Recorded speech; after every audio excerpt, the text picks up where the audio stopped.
కుంభరాశి ధనిష్ట నక్షత్రము 3-4 పాదములు, శతభిష నక్షత్రం 1, 2, 3, 4 పాదములు, పూర్వభాద్ర నక్షత్రము 1, 2, 3 పాదములు. ఈ రాశి వారికి ఆదాయం 8, వ్యయం 14, రాజపూజ్యం 7, అవమానం 5.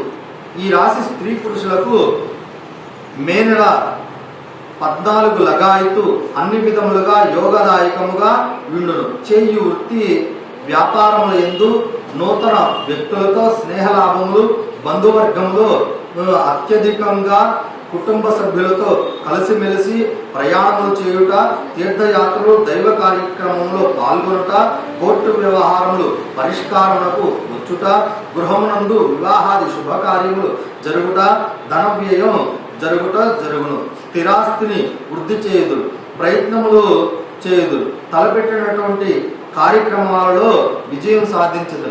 శని ప్రభావం చే మతి మరుపు, జ్ఞాపక శక్తి తగ్గుట, మతి స్థిమితముగా లేకపోవట, నిలకడగా ఉండలేకపోవట జరుగును. రోగ బాధలు ఎక్కువగా ఉండును, అనారోగ్యముగా ఉండును. విద్యార్థులకు పరీక్షలు పాసగుట జరుగును. నిలకడగా లేకపోవటం వలన ఊహించినటువంటి మార్కులు రావు, మార్కులు తగ్గును. ఉద్యోగస్తులకు ఆలస్యంగా ప్రమోషన్లు వచ్చును, ట్రాన్స్ఫర్లు ఎక్కువగా జరుగును. వ్యవసాయదారులకు 2 పంటలు బాగా పండి లాభించును. వ్యాపారస్తులకు క్రయ విక్రయములు బాగా జరిగి లాభించును. నూతన వ్యాపారములలో పెట్టుబడులు పెట్టుట జరుగును. క్రీడా రంగంలో వారికి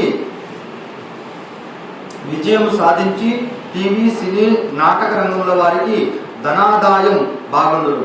నూతన వ్యాపకములు ఎక్కువగా వచ్చును. కాంట్రాక్టర్లకు నూతన టెండర్లు కలిసి వచ్చును. పనులు ఆటంకములు ఏర్పడుట వలన బిల్లులు ఆలస్యమగుట, ధనాదాయం చేకూరుట, రాజకీయ నాయకులకు ఆలస్యంగా ప్రజలలో గుర్తింపు వచ్చును.